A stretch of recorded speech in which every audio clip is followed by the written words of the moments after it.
بانی پاکستان قائد اعظم محمد علی جناح کا آج 149واں یوم پیدائش۔ کراچی میں مزار قائد پر گارڈز کی تبدیلی اور زیارت میں قائد ریزیڈنسی پر پرچم کشائی کی تقریب ہوگی۔ محمد علی جناح کو خداداد صلاحیتوں اور انتھک محنت کی بدولت مسلمانان برصغیر کے قائد اعظم کا لقب ملا۔ قائد اعظم محمد علی جناح نے اپنی اور ساتھیوں کی بے مثال جدوجہد کے نتیجے میں وطن عزیز پاکستان حاصل کیا۔ مسیحی کمیونٹی آج کرسمس کا تہوار جوش و جذبے سے منائے گی۔ پاکستان بھر میں کرسمس کی تقریبات کی تیاریاں مکمل۔ اسلام آباد، کراچی اور لاہور سمیت تمام شہروں کو خوبصورتی سے سجایا گیا۔ لاہور کے لبرٹی چوک پر 42 فٹ اونچا کرسمس ٹری نصب کیا گیا۔ کرسمس کا تہوار حضرت عیسیٰ علیہ السلام کی ولادت کی مناسبت سے منایا جاتا ہے۔ گرجا گھروں میں خصوصی دعائیہ تقریبات کا اہتمام کیا جائے گا۔ مسلح افواج اور عوام میں تفرقہ پیدا کرنے کی کسی کو ہرگز اجازت نہیں۔ فیلڈ مارشل کی زیر صدارت کور کمانڈرز کانفرنس دہشت گردی، جرائم اور سیاسی مفادات کے درمیان گٹھ جوڑ کو یکسر مسترد کر دیا۔ فورم نے کہا، قومی یکجہتی، سلامتی اور استحکام کو نقصان پہنچانے کی کسی کو اجازت نہیں دی جائے گی۔ چاہے سلامتی اور استحکام کو نقصان پہنچانے کی کسی کو اجازت نہیں ملے گی، چاہے وہ عناصر سیاسی ہوں یا کوئی بھی۔ بھارتی سرپرستی میں تمام دہشت گردوں اور سہولت کاروں کے ساتھ نمٹا جائے گا۔ فورم نے بلوچستان حکومت کے خصوصی ترقیاتی اقدامات کو سراہا۔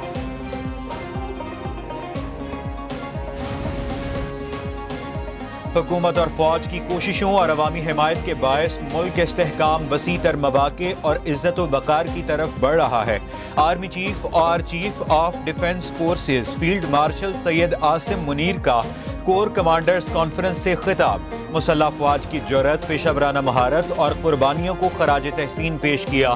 ملک بھر میں افواج کی انسداد دہشت گردی کی کارروائیوں کو سراہا۔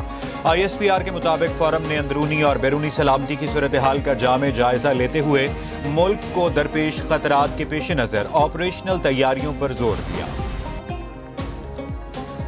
پاک فوج کا کشمیریوں کے حق کے خود ارادیت اور جائز جدوجہد کے لیے پاکستان کی ثابت قدمی کا اعادہ۔ کور کمانڈرز کانفرنس کے شرکاء نے مسئلہ فلسطین پر پاکستان کے اصولی مواقف کی بھی توثیق کی۔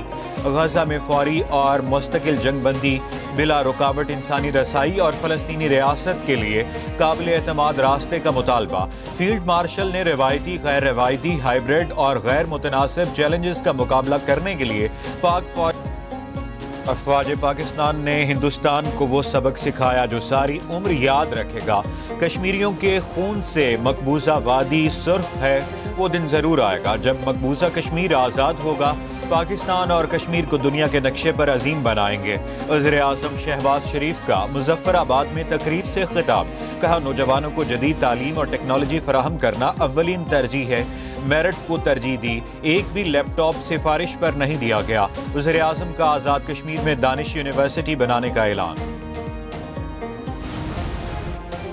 پی آئی اے نجکاری کا عمل کامیابی سے مکمل ہوا۔ پرائیویٹائزیشن کا یہ عمل بہترین قومی مفاد میں مکمل کیا گیا۔ وزیر اعظم شہباز شریف کا پی آئی اے کی نجکاری کے حوالے سے حکومتی ٹیم سے خطاب۔ کہتے ہیں، نجکاری سے پہلے سرمایہ کاروں کے جائز خدشات کو تفصیل سے سنا گیا۔ ریفرنس پرائز 100 ارب روپے تھی، بولی 135 ارب روپے تک پہنچی۔ نائب وزیر اعظم فیلڈ مارشل اور حکومتی ٹیم کی کاوشیں قابل ستائش ہیں۔ چیئرمین نجکاری کمیشن محمد علی نے بہترین صلاحیتوں کا مظاہرہ کیا ہے۔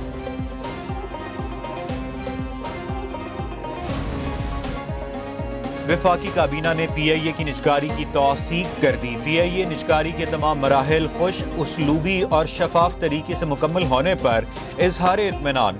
کابینہ نے 5G اسپیکٹرم نیلامی کی بھی منظوری دے دی۔ وزیر اعظم شہباز شریف کی زیر صدارت کابینہ کا خصوصی اجلاس۔ ملکی مجموعی معاشی اور امن و امان کی صورتحال کا جائزہ۔ کابینہ میں اسپیکٹرم ایڈوائزری کمیٹی کی سفارشات منظور۔ 600 میگا ہرٹز اسپیکٹرم کی نیلامی آئندہ ماہ ہوگی۔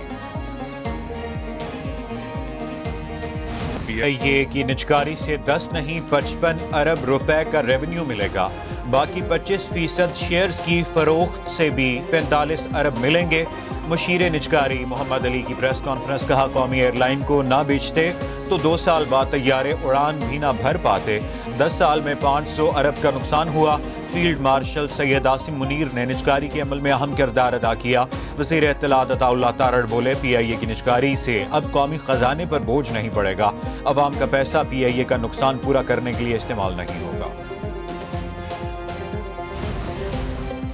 وزیر اعظم شہباز شریف کی پیشکش پر اپوزیشن مذاکرات کے لیے تیار۔ مستقبل میں شفاف انتخابات، نئے الیکشن کمشنر کی تعیناتی، پارلیمانی بالادستی پر بات چیت کا مطالبہ، قانون کی حکمرانی، انسانی حقوق کی پاسداری، آئینی اور جمہوری اقدار کی مضبوطی کے لیے ڈائیلاگ پر زور۔ محمود اچکزئی کی زیر صدارت تحریک تحفظ آئین کا اجلاس، مستقبل کی حکمت عملی پر مشاورت، شرکاء نے ملک کو مسائل سے نکالنے کے لیے نئے میثاق کی ضرورت پر زور دیا۔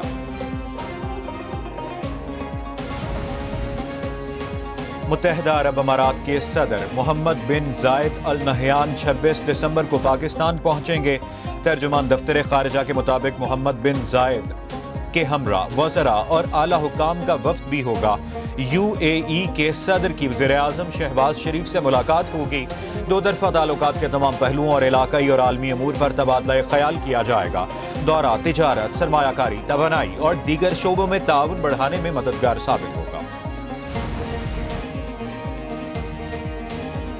امریکن سکھ شہری وزیر اعلیٰ مریم نواز شریف کے مداح نکلے۔